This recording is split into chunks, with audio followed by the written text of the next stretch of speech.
for 50 years. There's so much in this world we can learn, no matter how young or how old we are. The faces have changed. Wasn't that terrific? Bon appetit! Unbelievable.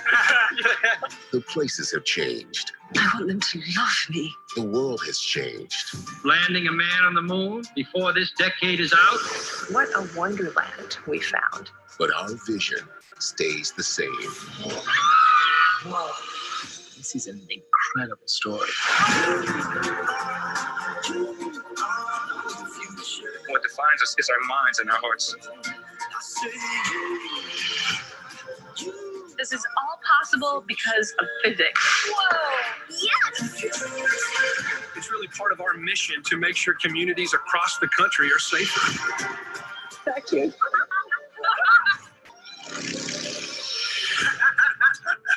I have chills. What an amazing family.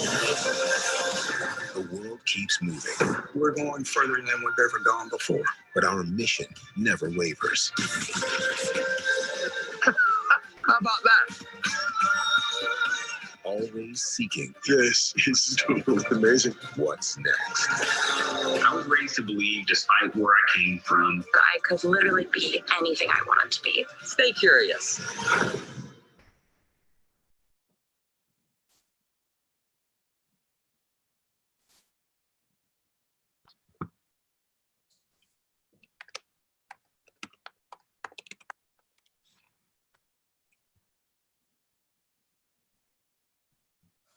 Well, it is 6:31. Welcome, everyone. We are so glad that you're here. I'm George Davis, Marketing and Special Events Coordinator for WGVU Public Media, and I want to welcome you to Food, Wine, and All That Jazz, our virtual tasting. So many of you have been supporters of WGVU for quite some time by attending our fall event normally, which we would have at the Grambus Public Museum. Food, Wine, and All That Jazz, packed in there, 800 people, lots of tables, lots of wine and things to taste and to pair with.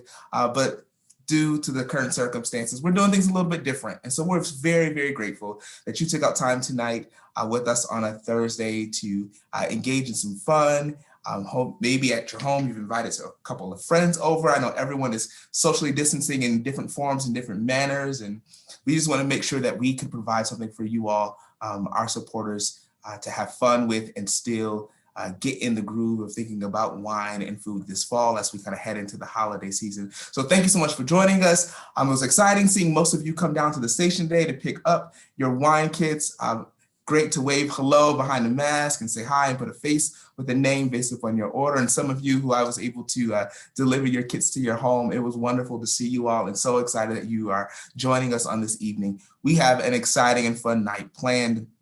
And before I introduce our sommelier for the evening, certainly give you a little bit of overview of the program. Certainly you have your kit in front of you. Hopefully you've got a great glass and you've got your awesome bottle and your pairings. And then we will spend some time with our som this evening. And then beyond that, we'll take a moment to check out actually a program produced by WGVU Public Media in partnership with our sommelier tonight, called Cultural Ingredients, and you'll have some time to engage in that show and enjoy the rest of your bottle and the rest of your pairings. And then we'll kind of cap the night off with some question and answers for him, along with some messages from our development team here at WGVU Public Media. So without further ado, it is my distinct pleasure and honor to introduce tonight a great friend of mine and also a wonderful friend of our station.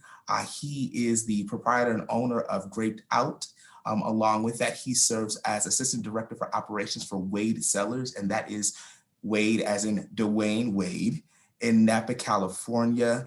He is a long-time friend of Grand Rapids. Maybe you've seen him in a D&W Fresh Market store from time to time over the years, as he worked for Spartan Nash as a beverage manager as well. I want to introduce to you all George Washington Carver Walker III, joining us live from Napa. What's going on, G? Oh my goodness, what's good, man? How are you? That was an amazing intro. I need to record that intro and just preview it if in any event. That was so great. That was so good. You're welcome, man. How are you? I'm doing well. I'm doing well tonight. It's a chilly day here in Michigan. Well, actually, we had good weather. It was about 60 degrees, so that's odd for the middle of November. And you out there in California, lots of things happening, obviously, in the Napa and in the wine country area. Why don't you fill us in on your transition and your move and how things have been going since you've been there? And then let's jump right in because I'm sure people are ready to Yeah, drink, ready to taste. right. I've been sipping a little before. I'm not gonna lie. But it's been absolutely amazing. You know, the transition to Napa, California has been absolutely amazing.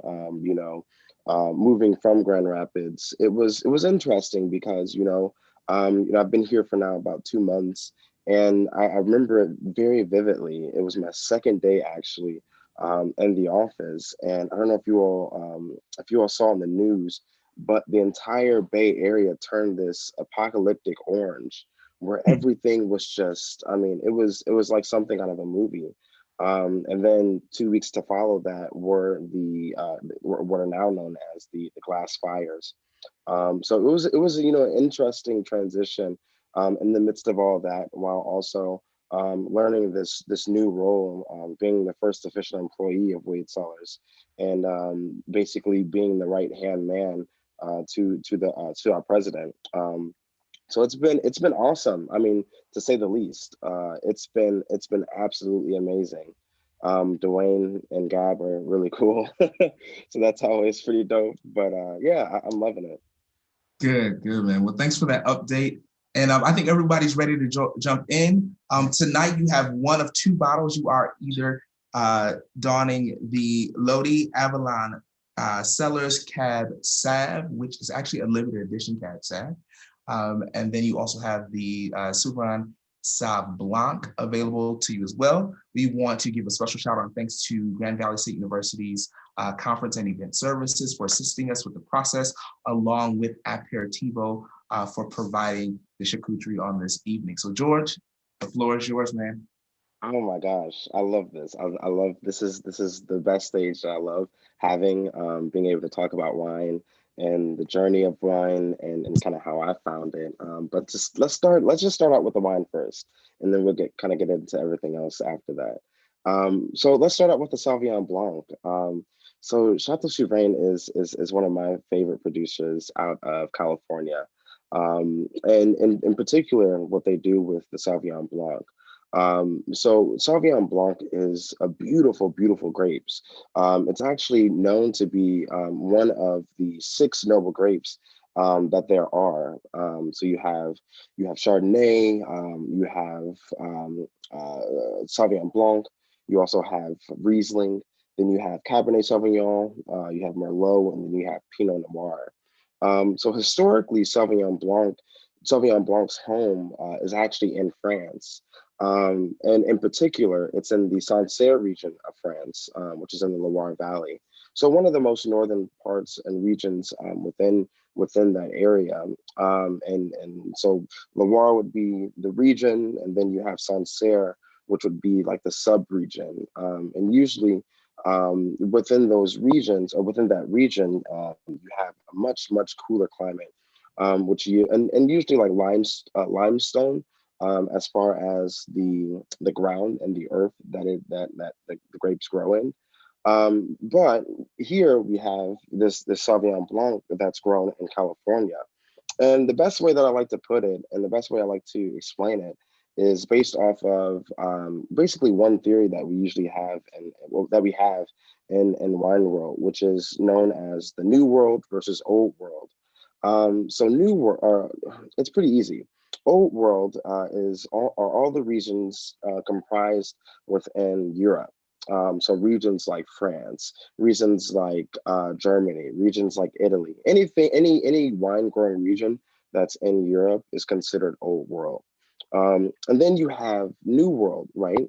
So New World is comprised of all of the regions outside of that and outside of Europe. So regions like Australia, regions like South Africa, regions like even US. So the main difference is basically within the styles in which these two regions make their wine. Traditionally, the Old World is more focused on the terroir, And terroir is a very easy term to understand and grasp. The base word meaning terra, so meaning the earth. So terroir is used to explain anything and everything that the grape grows around and is surrounded by. And it's not specific to grapes. It can be anything that's being grown. That could be a mango, that could be a lemon tree, anything and everything that surrounds whatever is being grown to help influence what that end product will be is basically is what terroir is. So typically in regions like the Old World in France, and let's stick to Sauvignon Blanc, say Sancerre, you have this wine growing region that yields for like limestone soil, if you will, and it's a cooler climate, so it usually yields for a much more clean and crisp, bright acid white that you have. So with our Lodi, or not, excuse me, with our California Sauvignon Blanc, most of it that we're drinking the Sous-Grain is kind of from coastal regions, which tend to yield to have a much cooler climate than your inland vineyards. So let's start with the drinking. And honestly, I don't want to talk you all's ear off. But the first way that I love to taste is first looking at the wine and seeing what it is, right? And looking at the color of it. So with this, it's really bright. The sheen is it's almost shining, if you will. So if you kind of tilt your glass and angle it, what you're looking at the reflection that it has off of the light. And after that, you then look at the clarity of it. Is it a clear wine? And you want to make sure that there are no flaws within the wine. After that, this is where you're able to get most of what the actual wine is, and it's through our sensories and through the senses of smell. So you want to swirl it around your glass.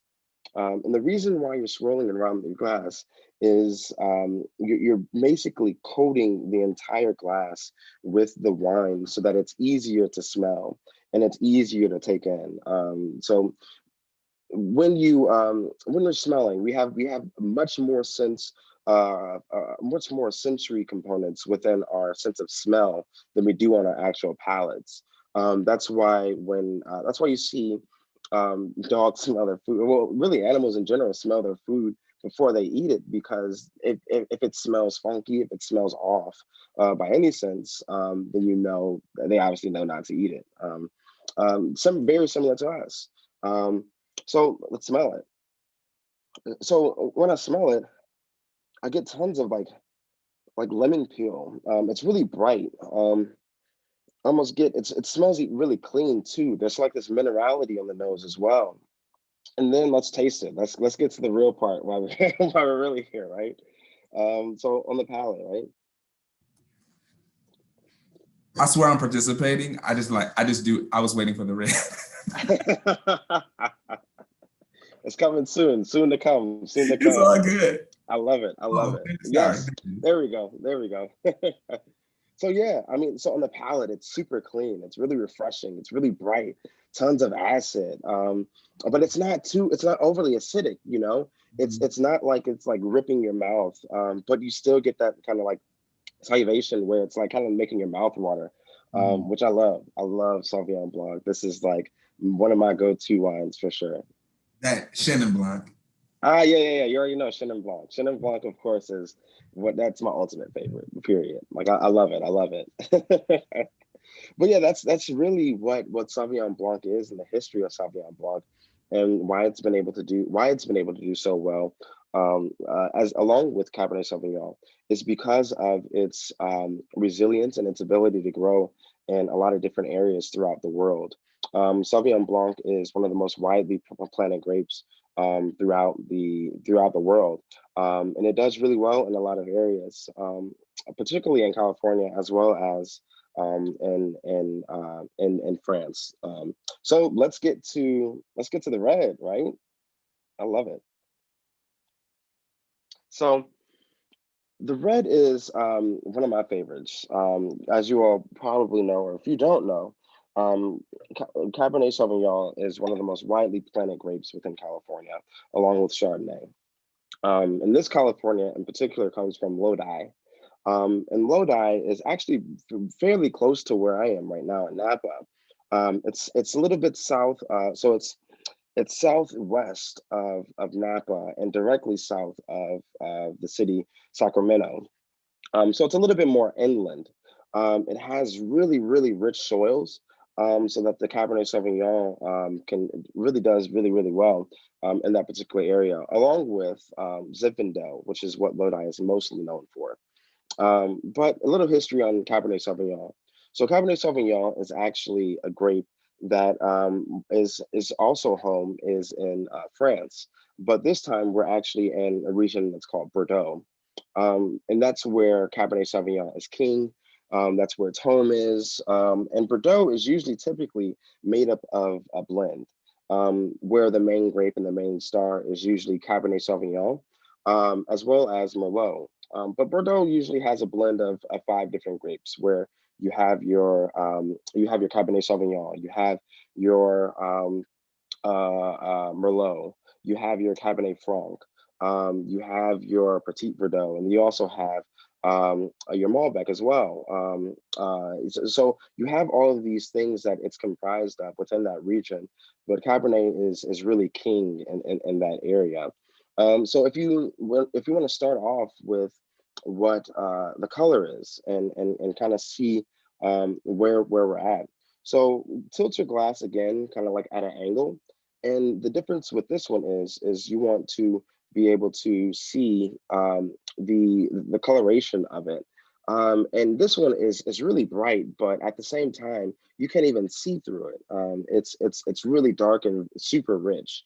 It has a little bit of clarity, but not as much as obviously our white wines that we typically have. And even some reds that typically have a little bit more opaqueness. If not, I won't say opaque, excuse me, a little bit more clarity.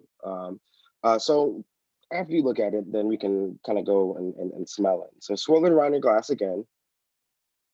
Then after you swirl it, let's see what we smell on the nose. I get really like dark fruits, like dark raspberries, a little bit of tobacco too, even a little bit of like cocoa that I get on the nose. So let's taste it.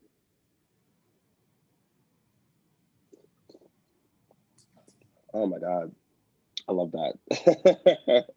This is easily one of my favorites. They produce mad dope juice, honestly, and I love everything that they do because of their richness, because of the fullness that this cab really provides. The tannins, so tannins are really yeah they're pretty high, but It's your highest.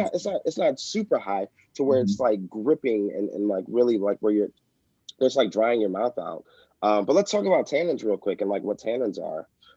So tannins come from the skin, stems, and seeds of the grape.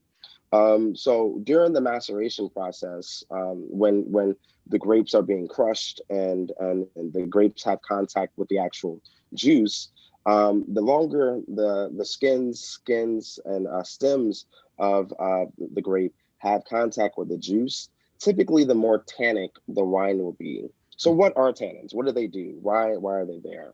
Tannins can be found in pretty much every fruit that has a skin. And tannins, the feel of tannins are that a drying sensation that happens within or on your palate. So that kind of like that tacky sensation, like almost like a cat's tongue, where you almost feel like it's kind of like brush. That's what tannins are. The reasons why tannins are so important is because it adds balance to the wine. It adds richness. It adds character beyond the fruit that's just there. And typically, so fun fact, another fun fact. Typically, all wine is white before it gets its coloration. Wine gets its colorations from its contact with the skin. So the longer the skins have contact with the juice, typically the darker and the more rich and the more tannic the wine will actually be. So this on the palate, though it does have tannins, this is not the most tannic wine. There are other grapes and other wines like Tanat that typically have a much more rich and much more drying sensation on the palate than this particular cab does. It still has some beautiful fruit. Something that I would pair this with is something like a really nice like rich meat. Which is why I'm so happy to see the wonderful pairing that Aperitivo did with this. It honestly pairs perfectly with it. Something that has some nice fat, so that the tannins can balance out with the fattiness of the meat that you're eating. And it doesn't necessarily have to be meat that's typically paired with red wine. I know there's this cliche saying, pair red meat with red wine and white fish with white. That's not necessarily always the case. First and foremost, I live by the rule of being able to eat and drink what you like with whatever the heck you like. So that if you want to pair a Cabernet Sauvignon with a halibut, do your thing, do your thing. But I think that within that, I think there are amazing pairings that are classic. Things like fillets, filet mignon, paired with a beautifully charbroiled grilled Cabernet Sauvignon. If you're a vegetarian, yes, yes, yes. If you're a vegetarian, things like roasted mushrooms that have that really nice earthy and rich flavor. Even something that's been char grilled, I think would balance really well with the Cabernet Sauvignon. As for the Sauvignon Blanc, classic pairing for Sauvignon Blanc is Chev, which is goat cheese, and Sauvignon Blanc, because of Chev usually is found in the region Sancerre, and of course Sancerre is where they most where Sauvignon Blanc is most known for. So another rule for pairing is to be able to pair things with where they come from. So if you have a song like the Sauvignon Blanc and Sancerre and Chev, these goats are from that particular area where they're getting this cheese that's made from. That's not where. So it's the same region where the Sauvignon Blanc and the grapes are being grown from. Typically, typically those are the best regions, the best pairings that I can ever think of. Yeah, I love it. What did you think of the wines, George? Oh, I love it. I obviously love Sauv Blanc, so that is clearly my favorite. I've always been a heavier white drinker. Sorry, I'm looking to my partner in crying to the left. Hey. But the Cab Sav is phenomenal. Definitely, It is. yeah. I feel like the tannins are very balanced on it, and I always like something that is heavy on the darker fruit end, right? Like Right. a little cherry, a lot of plum, Right. with a little smokiness to it or a little cocoa to it. Right. Exactly. And this cab has it all. It has that smokiness, but it also has some really nice fruit on the forefront, you know. It kind of what it reminds me of, it reminds me of a goodness, like this really nice ripe fruit, but not overly ripe, where it's saturated. It's super balanced. Very much so. Talk a little bit more too about some of the pairings. So Aperitivos provided an Iberico, which is a Spanish cheese made from sheep and goats. Right. And then there's this Montgomery cheddar, which is Right. English cow milk cheddar.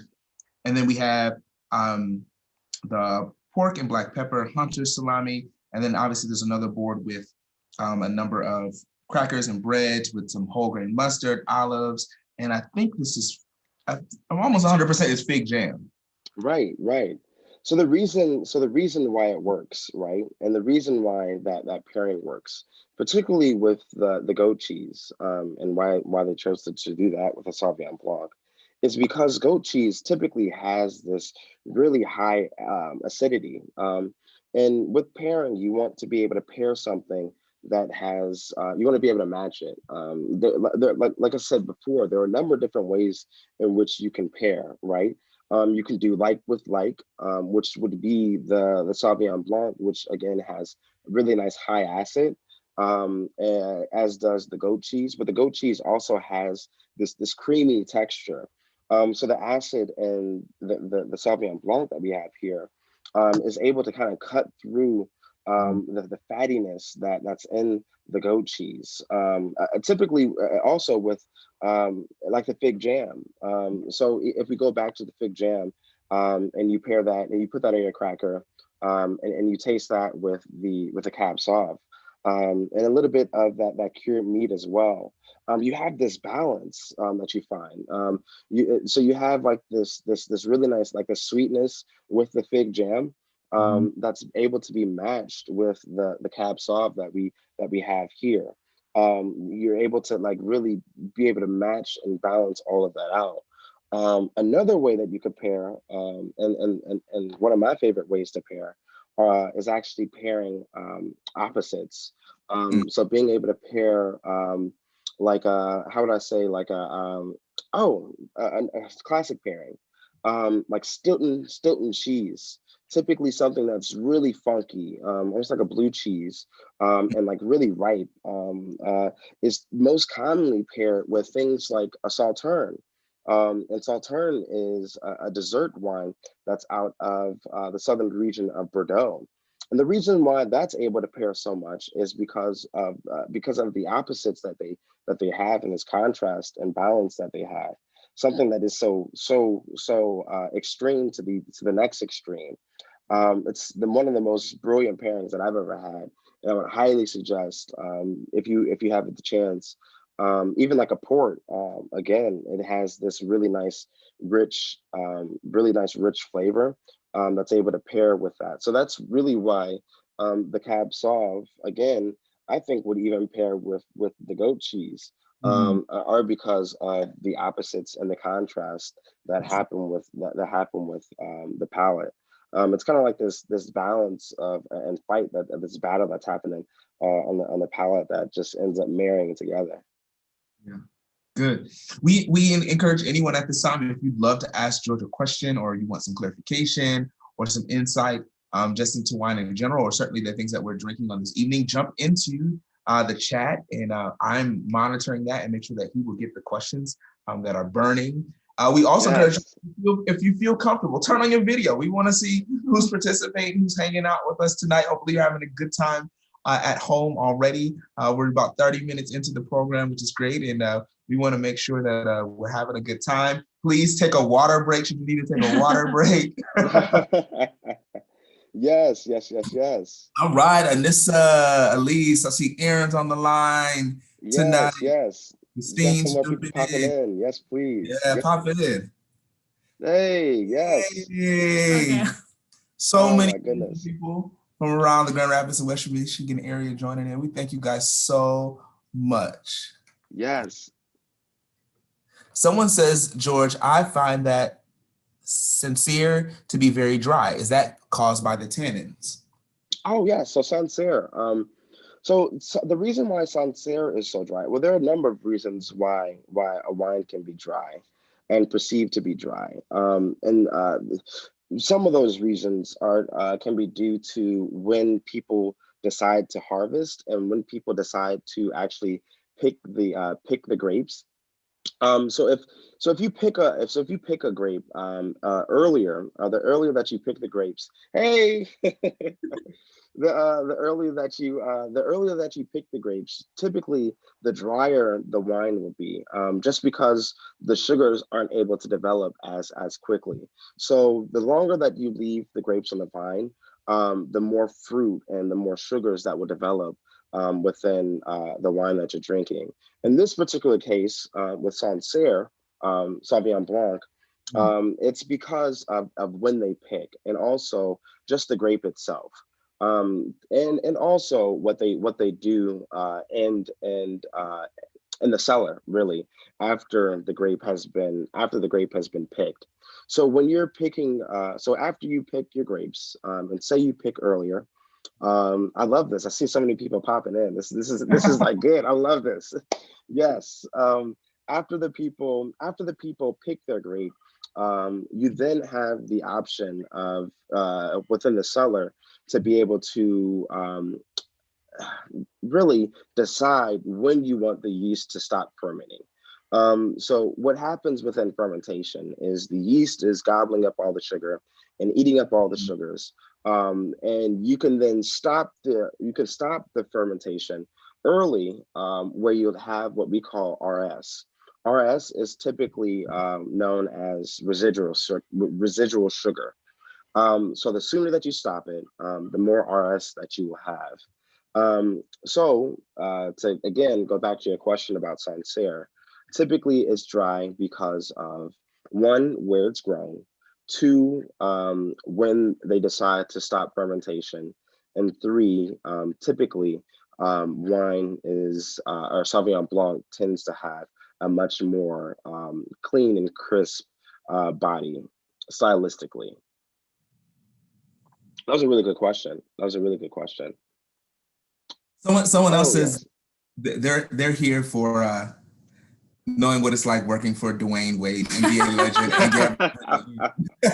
Yes, Me too. yes. Oh my goodness. It is absolutely amazing. I mean, to tell you all a little bit about the company. It's not a Dwayne Wade tasting, but I think it's really important, because the mission is and philosophy is something that I feel to be true, and that I've found within my journey.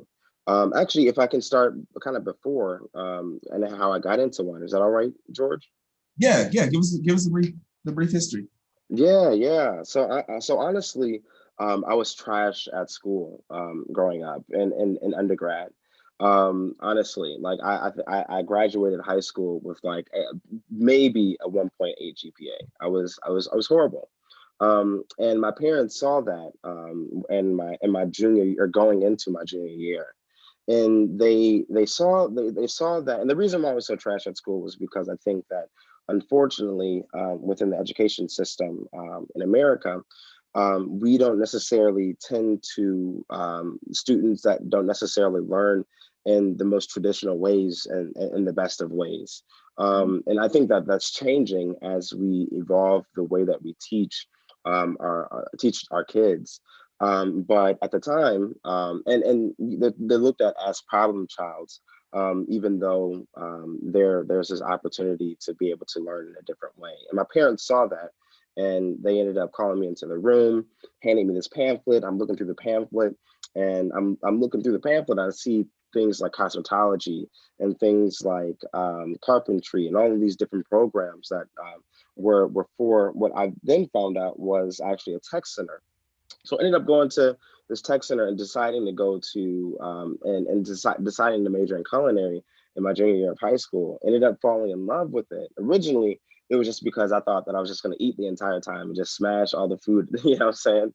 So totally not the case. I mean, that was the case, but also I fell in love with the entire love of the industry and what food meant, to me at the time.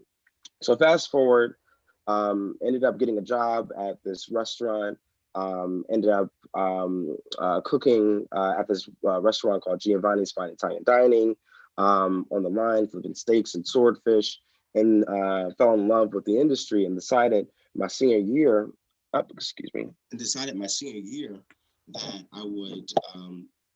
I would go to culinary school, but didn't necessarily want to major in culinary. So ended up going to the Culinary Institute of Michigan, which brought me to West Michigan.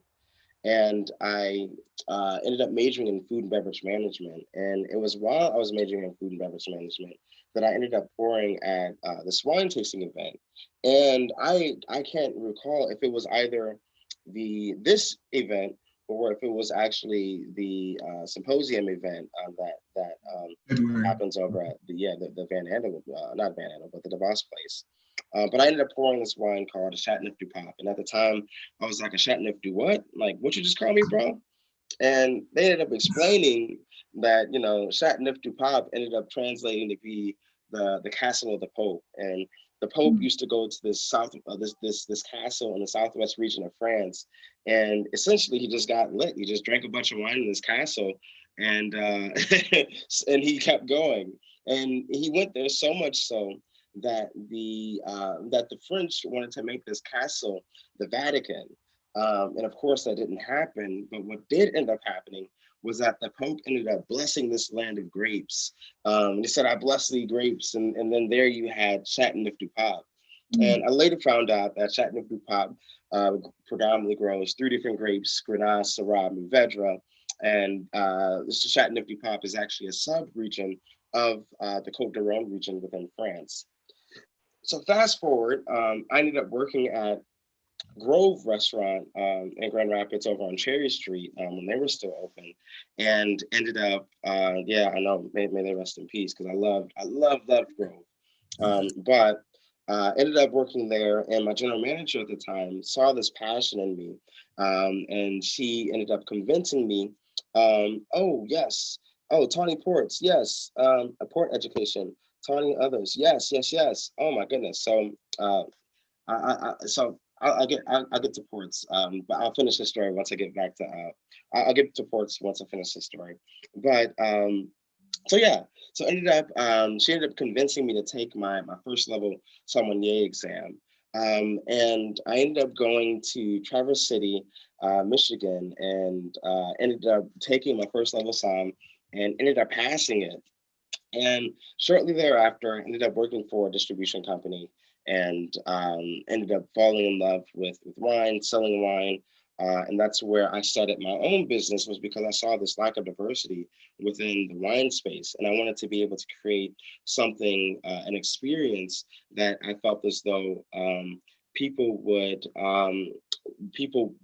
so that my people would be able to learn about wine in a cool and unique way. So that's how I developed Graped Out.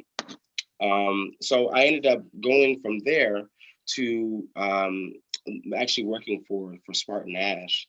And after I worked for Spartan Ash, that's when I ended up getting back in contact with my old boss, who ended up hitting me up, shooting me a text, and saying, "Hey, this wine producer in California is looking for some help for harvest season. Would you be interested?" So I was in the second phase of my own personal business, Graped Out, and the next phase was going to be actual wine production. So this lined up perfectly. So I ended up getting in contact with one of my friends who I'd known worked for a producer, or that producer in particular, originally, and she ended up connecting me with them, and didn't end up taking the harvest internship because they didn't offer any housing, and ended up connecting with another winemaker in Oregon, offered housing, a really good stipend, but also they offered a private chef for all of the interns that they had. So, you know, I thought I was going to Oregon. I was going to Oregon to like make wine. And I made up my mind. 2 weeks prior to that, though, I had shot this random email to info@Wade Cellars. I was like, "Hey, my name is George Walker. I'm 26. I've been in the game for 8 years unofficially, but officially. Would you all be interested? I would love to work. I don't know if you all are interested in harvest intern, but I'd love to work this upcoming season." So didn't get to hear back until 2 weeks later, and after I'd already accepted the position in Oregon, and I got an email from my now boss, Matt Nauman, the president, and he said, "Hey, sorry, I'm just not getting back to you, but I've been on vacation for the past 2 weeks.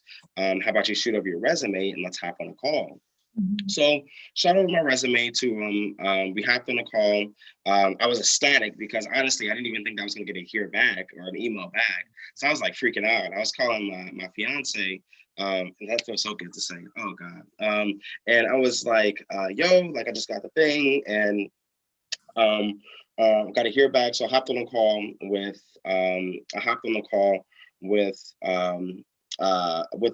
Matt, and he said, tell me your story. So I ended up telling him my story, and he said, okay, here's the lowdown. We're actually not looking for a harvest intern at all. I'm actually looking for a right-hand person for the whole operation. How soon can you get out here? What? I was like freaking out. I was like, yo, yes, this is it. This is it. I am going. Like, I am moving to Napa. Like, that's it. So that's kind of how it all started. Dope, But man. Wade Cellars has the same philosophy. Yes, thank you. Salute. But Wade Cellars has the same philosophy that my own personal business had Graped Out, which is to take the bougie out of wine, make wine accessible for people that wine has not been accessible to, and in the most unique and genuine ways that we know possible. Because wine can be a vehicle to wine and food can be a vehicle to be able to bring people together and to be able to have conversations that you typically wouldn't have if you weren't able to be able to sit at a table and really break bread. And that's why I believe in Wade Cellars, and particularly Dwayne Wade so much, was because he believes in that same ideology and philosophy, that this is a unique experience, and we do have a certain platform to be able to show the people what's good, honestly, and be able to bring them together through amazing juice. But to go back to the questions that were being asked, because you all were definitely asking some really good questions. So to the ports, I love port. I actually had the opportunity to go to Lisbon, Portugal, when I went to my second to last trip to Europe, which was actually for WGVU. I was able to go to where was I? I was able to go to Prague for a conference for the Shaping Narratives program, and I got to sit on a panel, and well, not even sit on the panel, but be able to moderate a panel with all of these different academics and whatnot. But I tagged along Lisbon, Portugal on that trip. And there, I was able to really see what port is and why it's so amazing. So for those of you who don't know, port is another style of wine, different than your sparkling and your still wines. It's what's known to be called a fortified wine. And essentially what a fortified wine is it has the addition of alcohol. Or liquor, which brings obviously the alcohol percentage up. But port typically goes through this method that's called, and a very unique method that's only that only port does. And what it is it's called the Sommelier method. And you have to have multiple years and multiple vintages of port or of the wine in order to be able to use this method. So essentially what it is they have multiple vintages that they circle through and add and continually add to each other in order to make their release for that year. So you have vintages that can date back all the way to the 1800s within just one port that you have because of this Sommelier method. So you have these port and tonic cocktails. I'm here for it. So that's so you have your different styles of port. You have your ruby ports, which are typically your lighter style ports. Usually it's going to be a lot lighter in color, and then you have your your tawny ports, which are aged very differently, and typically aged for a longer period of time. From those specific vintages, and usually the higher end of those juices that come from the barrels that they're aging in. I saw another question in. The other question was how. What was that? One more question. Yeah, what is the best way of going about developing your palate to be able to distinguish and detect different flavors when you are drinking wine? Yeah. So the easiest way is to be able to really train your palate on the different notes, honestly. which means just eating and drinking a lot, or eating and tasting a lot, because there's a difference between drinking and tasting. But what you want to do is you want to be able to train your palate to be able to know certain things. So you have, so when you're tasting like a Sauvignon Blanc, stylistically, Sauvignon Blanc is typically always going to have really nice high acid, and typically always going to have notes of lemon peel, of green apple, of lemon zest, and dependent on where it's grown, that can differ, right? So if you have a Sauvignon Blanc that's grown in Sancerre, it'll typically have a lot more minerality than your Sauvignon Blancs that are grown in California, which typically have a much more ripe and much more tropical notes. So things like guava or pineapple, which you can kind of tell or get in this Sauvignon Blanc that we have here. And that's all dependent and based on the terroir, again, where that grape is being grown and everything that surrounds the grape that is. Amazing questions too, you guys. I love this. This is a great segue. It's so good to see so many faces and people Yes. jumping on. Oh my gosh. It's so good to see so many familiar faces. I am so ecstatic that I see all the homies in here. Thank you all for joining. Thank you all for coming in. Yes, yes, yes. Come on. Yes. Everybody, Leslie, Stacy. So many fun people on this Zoom. We're excited. So George has already spoken about it a couple of times, but he had the opportunity to partner with us at WGVU to really help broaden the conversation around wine, food, and beverage from his perspective. And part of that was him developing a pilot for a show of which he entitled Cultural Ingredients. And it really is and speaks to, I think, definitely your philosophy and his heart around making wine and food and beverage accessible for all, and really looking at the fact that coming to a table and breaking bread with one another is certainly a very sacred and intimate experience, and a great way to develop community. And so we want to take a pause right here to give you some opportunity to maybe pour a couple extra glasses if you need to. This episode we're going to show us about 12 to 15 minutes. And then after that, we'll jump back in, hopefully everybody on video again, give you an opportunity to ask a few more questions of George, and then we'll close things out here soon. So I'll have Vance cut to that video. If you want, go ahead and keep throwing questions into the chat, and I'll make sure that we hit those as soon as we come back from this episode.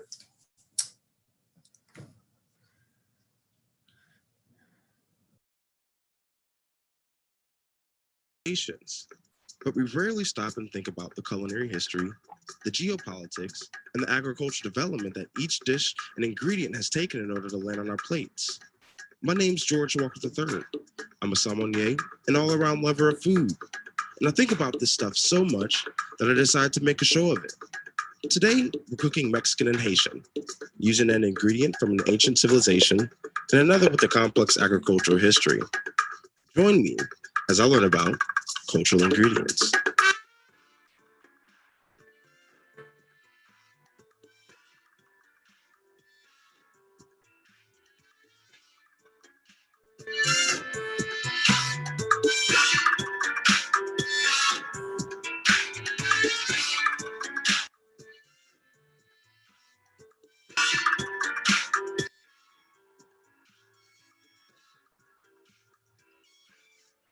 For many Americans, the idea of Mexican food has an unfortunate range.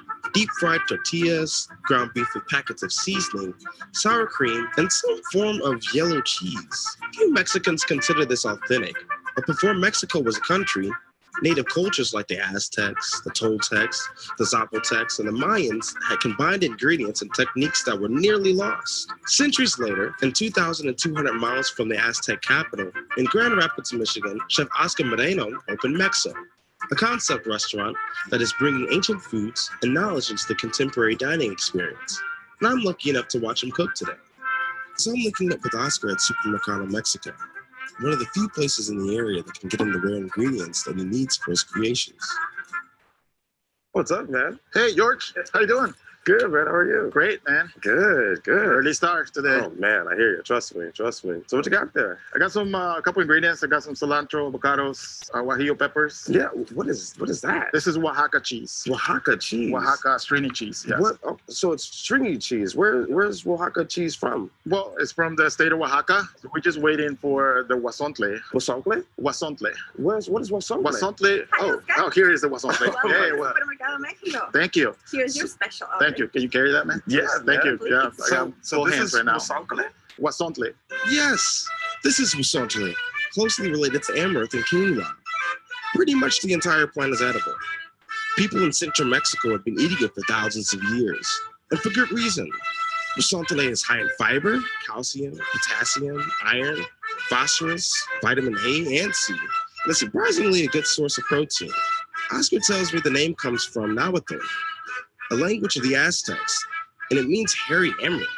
But who's looking? What's the prime season time for this? The prime season time is summer to almost fall, and this is a special order, so that's what So we this is did like here. perfect time for it. Perfect time for it. Awesome. So it's a perfect I'm time so to show it. excited.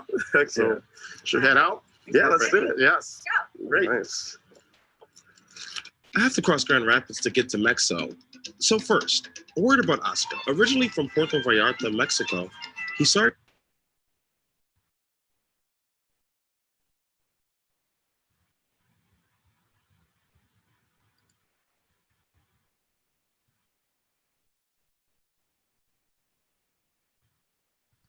So should we head out?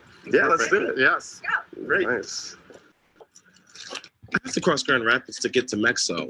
So first, a word about Oscar. Originally from Puerto Vallarta, Mexico, he started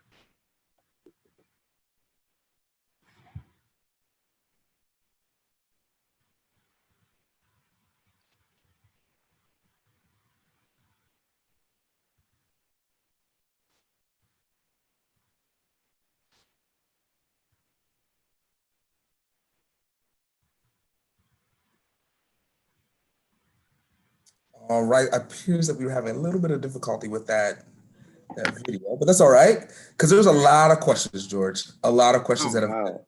popped into the chat. So let's start with the first one. And the first question is from Lori, and Lori is asking, what is the difference between a Syrah and a Petite Syrah? Yes, so completely different grapes, honestly. So Syrah is typically grown in the most northern region of the Côte d'Aron, which is in France. And Petite Syrah is typically grown in Bordeaux.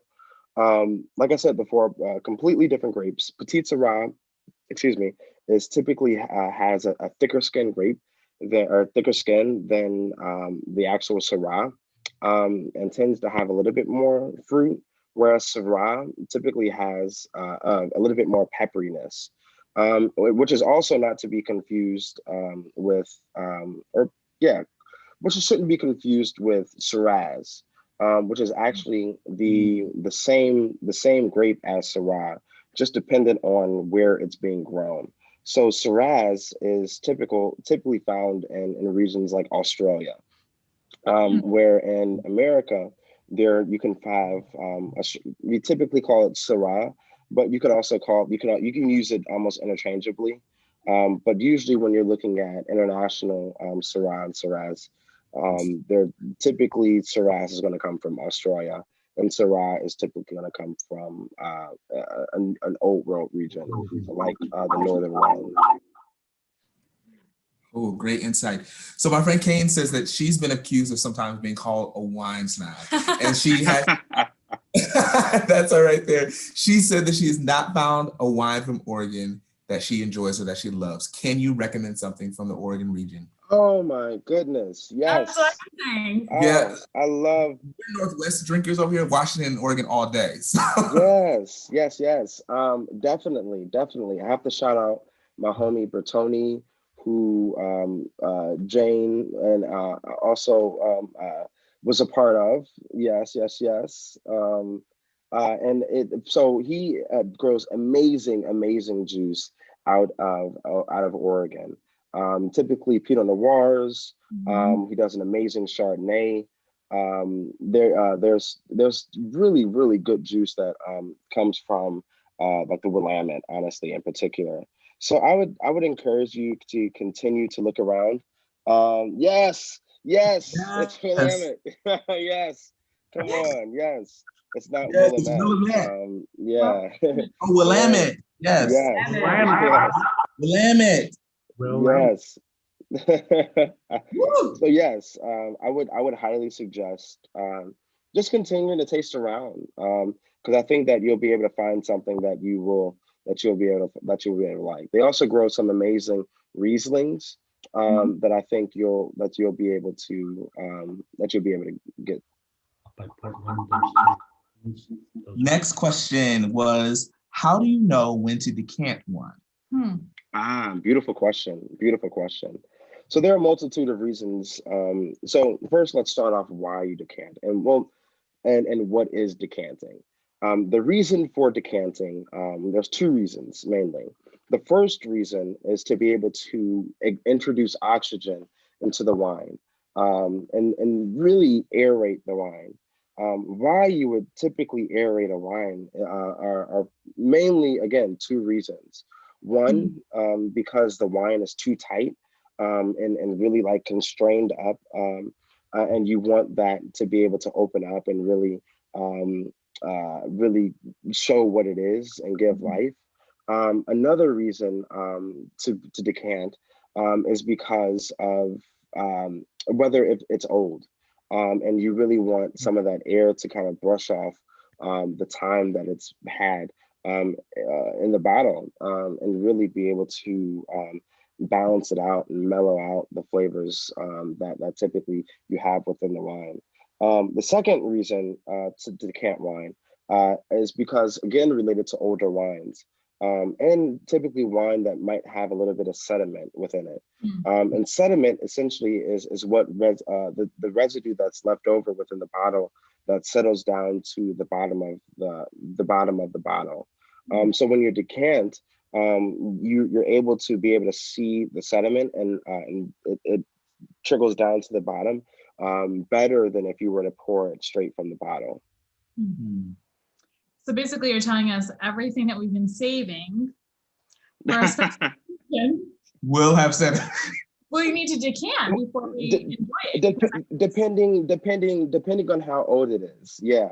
So typically, if it's a really, really big wine, and it's super young, something like a 2018 cab out of Napa, you probably want to decant it. You probably want to be able to give it some air, because it's probably really big. If you have a Zinfandel that's at a Lodi, that's pretty young, you probably want to decant it. If you have now with older wines, you typically want to decant wines that have like 20 years or more, even 15. And this is true for not only red wine, but also white wine as well. Because typically the older it gets, the more air you want to be able to introduce to it. That's why a lot of reds are better on the second day than they are on the first day, because of the introduction of oxygen. That's a really good question.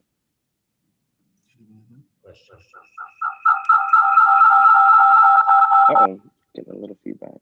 How long would you decant typically? Yeah. Typically, so that's all dependent on the wine specifically. So say I had like 1978 Inglenook Merlot, which is out of Napa, California. I would want to decant that for at least, honestly, at least an hour or two before actually serving the wine, just so that it can actually breathe, just so that it can mellow out. If you have a much bigger wine, like a 2018 Napa Cabernet Sauvignon, which is something that we actually just released, you want that to decant for even longer. I've known people to like set out wine, like open it in the morning, and then come back to it at night for dinner, which isn't. I mean, it sounds like a lot, but it just enhances that experience for that wine. So then I should not Also feel really good question. bad leave something open overnight. Don't feel bad at all. It's actually, it can be good. It can be really good for it, you know? So actually, like, so today, things that it wouldn't be good for, things that you wouldn't decant. So today is actually Beaujolais Nouveau Day. Beaujolais Nouveau, yes. So it's Nouveau meaning new, and Beaujolais is actually the most southern region in Burgundy. And typically, Beaujolais is 100% Gamay, and Nouveau, meaning new again, just means that it's a new vintage. So what Beaujolais Nouveau is there's this, they harvest the grapes in one season, so vintage 2020, and then they crush it, and then they ferment it, and then they bottle it and sell it all within that same season. This Beaujolais Nouveau is obviously 2020, which I've been really wary about drinking. I don't know if I want to buy a bottle of 2020 right now or not. It's been a heck of a year. Which Beaujolais would I suggest? Honestly, Albert Bichot is a really good one as far as Nouveau. That's something that's like really, really easy.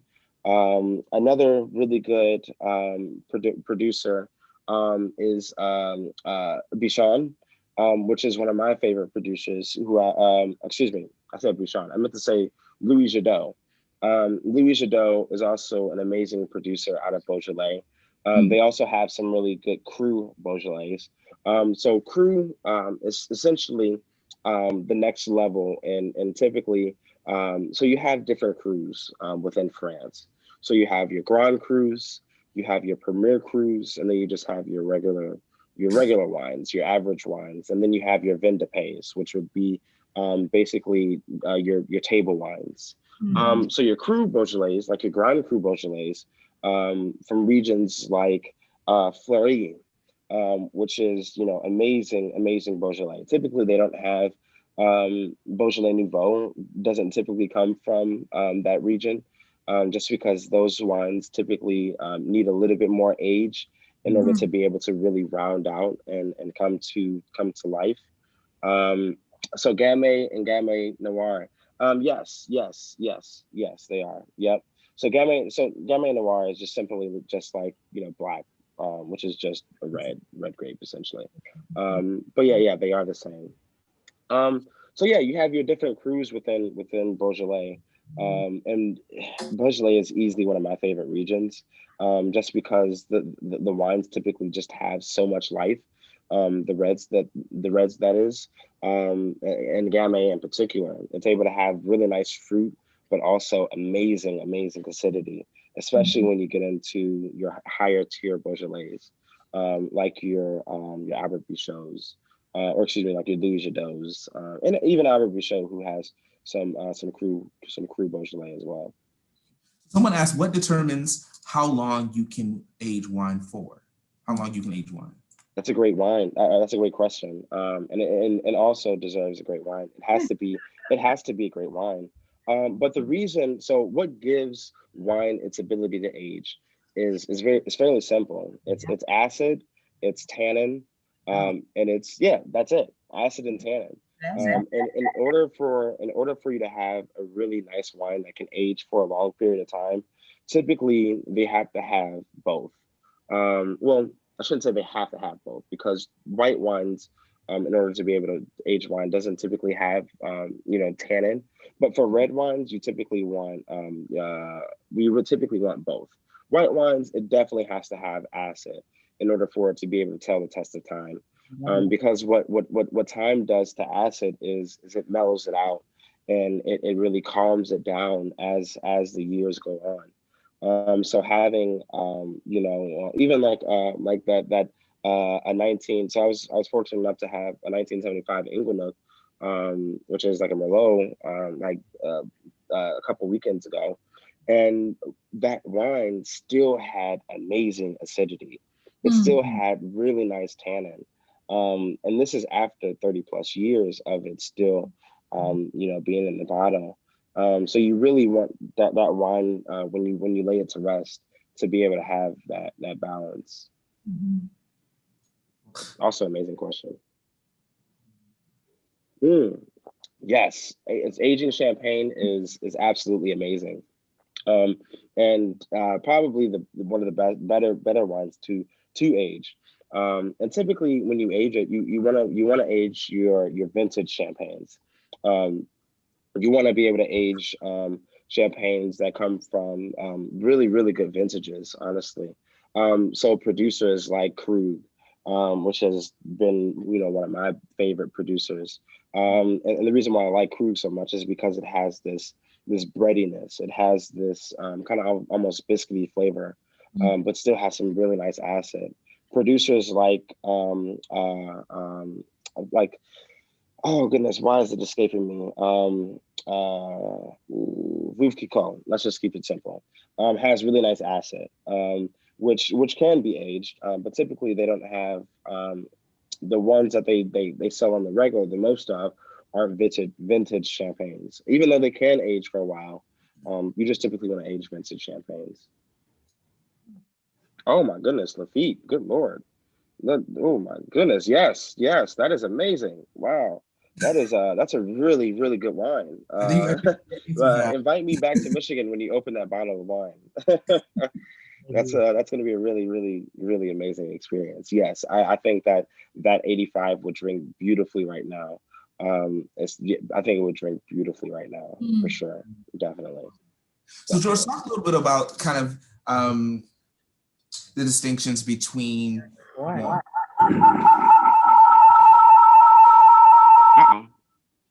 Twilight Zone. Between what we see growing here in Michigan, and then certainly what you're experiencing in California, and then also just kind of went here specifically, given the long harvest season of fires. How do you feel like that's affecting industry? What we might taste coming out in the next season or not? You specifically said yourself you don't want to taste anything from 2020, or you're afraid to. Let's kind of unpack that, right? Because we're moving into the season, or soon. We'll be tasting some of those bottles and what that might look like for us as consumers. Right. So that's a beautiful question. I'll answer the 2020 question first, because that came off the wrong way. The reason why I said I don't want to drink anything from 2020 wasn't because of the fires. It was just because 2020 has just been crazy, and all the bottles probably had bad juju or whatever. But dipping back into the fires, because I mean, that's a real question. I mean, and that's really real. And the experience that we had here in Napa was something that I don't think is going to go away anytime soon, and mostly due to climate change. I think that we need to continue to do what we can do to mitigate our carbon footprint that we have, so that we can still have at the very least more wine to drink, but at the very least. But a slew of other things, we still want to have clean air to be able to consume. As the fires were happening, I have come to find out when I moved to Napa of this system called the AQI system, which is the Air Quality Index. And just to give you all a range of how bad these fires were, a 1 to 5, or excuse me, a 1 to 50 is typically, or 1 to 30 is typically normal air quality. You won't have any problems. 30 to 50 is where people with asthma and breathing problems would start to get irritated and kind of start to have a little bit more issues with the air. 50 to 100 is pretty dangerous. And just to give you a context, and where I lived in Napa, for 2 days straight, for about a week, I'd say 5 days straight, the AQI was above 600. It was astronomical. I mean, you couldn't even see 10 feet. Well, you could see 10. You couldn't see 20 feet beyond you. I mean, it was something. So it was so surreal. We had to have the industrial mask in order to be able to actually be outside and breathe. Which it's as you can imagine, horrible for the grapes, and not just the grapes. It's horrible for not only people, but also for produce in general. And what that does is what we call smoke taint. the word of the 2020 harvest season for everybody that was in the wine industry was micro ferments, because people were doing micro fermentation to be able to test whether or not they had whether or not their juice was smoke tainted. And what that does for the wine is it creates this bitterness and mutes the wine that you have at the end product. You're not able to taste that until after the wine has had its age in the barrels. And the problem and the big problem that a lot of producers in Northern California were facing was the decision whether or not they wanted to put their juice into barrels, because once you put it into barrels, and if it is smoke tainted, then it negatively affects not only obviously the juice is affected, but also the barrel. So you can't reuse the barrel, and you waste thousands upon thousands and thousands of dollars because now your barrels are smoke tainted, and you can't reuse it. And typically people reuse barrels.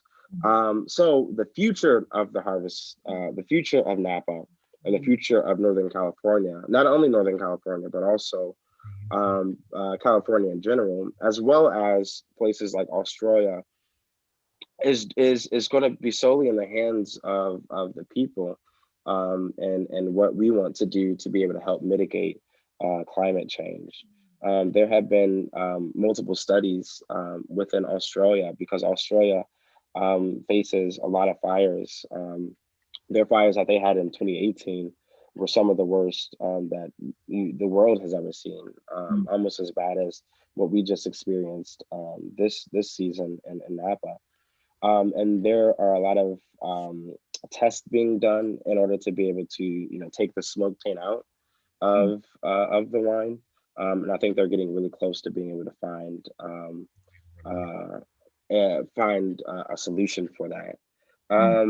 Yeah, there was definitely a lot of ash around. I mean, I remember it was literally falling from the sky like there were snowflakes. It was crazy. Like, I would go outside and I have a covered garage, but there was my car was still caked with ash, and that's seriously how bad it was. It was it was scary, and especially for a guy from that lived in West Michigan.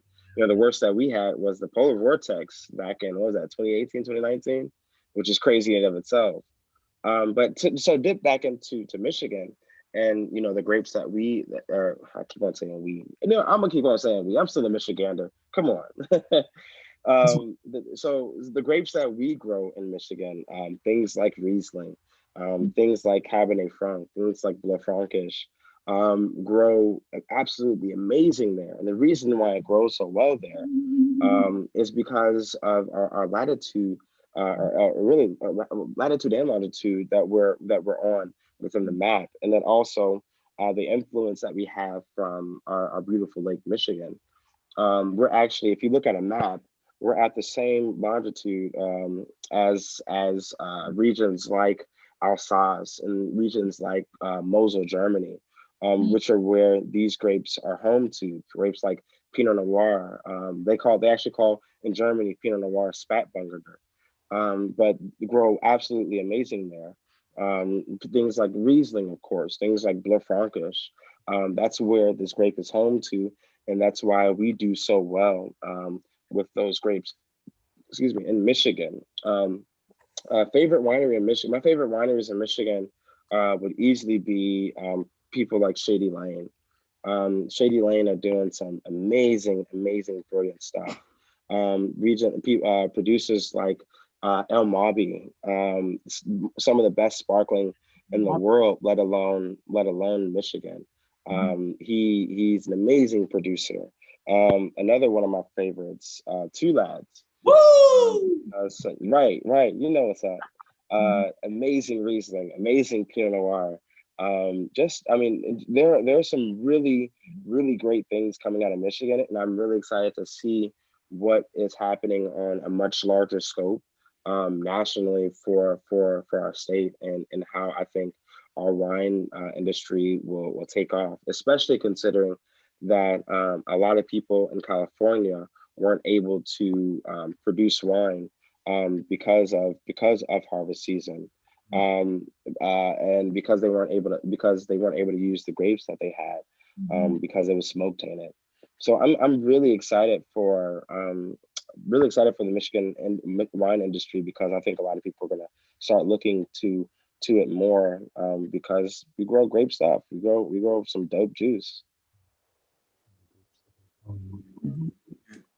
Megan says, "Don't we juice to counteract the wine?" Don't we juice it? Yes. I love it. We do it. George, it's been great. It's been so informative. Somewhat. Oh, it's some both. Oh, both and yes. Yes. Yes. Definitely. I see you. Come on. Shout out to Malamaya. Come on. Well, certainly, before we conclude our evening, I want to turn the floor over to our development director at WGVU Public Media, Mr. Aaron Turner, for him to have a few moments with you all, or with us all, shall I say. And if there's a couple more burning questions for George, you can throw those into the chat, and we'll hit those on our way out to concluding tonight's Food, Wine, and All That Jazz virtual tasting. Aaron? All right, well, I am not going to take up a lot of time because of the fact that this has been an amazing evening, and I'm really excited that we had George come and grace us with his knowledge and his presence. So we should all give him a round of applause. Maybe you could do the applause emoji, or so you didn't get to hear all of your applause, but you deserve it. We just wanted to say that we appreciate the fact that you have stuck with us. This has been a tradition with WGVU for some years, and obviously due to COVID, we had to pivot and do something different. So we really appreciate the fact that you are here and you are participating, you are having fun with us, you are having some drinks with us, you are learning with us. And at the end of the day, that's kind of what PBS and NPR is all about, just kind of increasing our education, our information, and our entertainment. And so I wanted to say thank you to George Davis for making this a great event for everyone. So we can give him a round of applause as well. For you all, thank you.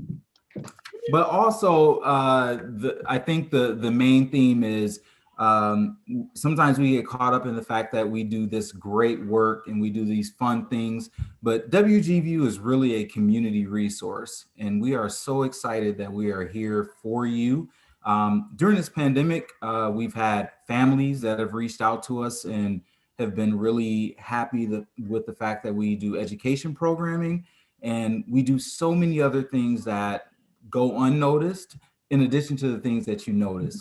So we'd love if you would take the opportunity as you get into the end of your year and you think about the things that you're going to do for your charitable contributions.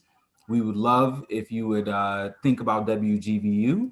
Our website is wgvu.org/donate. We want to continue doing the great things we're doing in our community.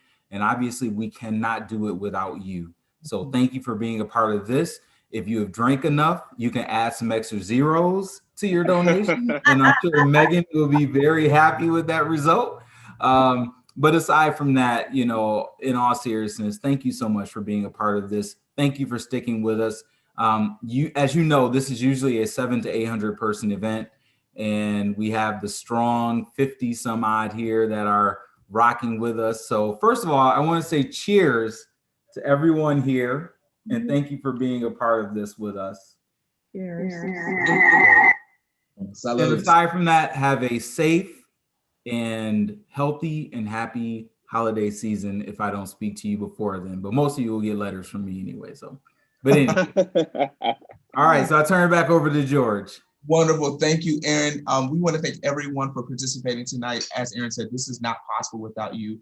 Our mission to continue to educate, inform, and inspire as a public media entity does not happen without your support, and certainly you participating in tonight's event. It's just a small way of you doing that and being part of the WGVU family. So we thank you. Lori says, let's go live again in person in February. We are hoping, everyone is crossing their fingers. We are looking forward, hopefully, to having Great Wine and Food Symposium. And that's actually where I met George at 5 years ago.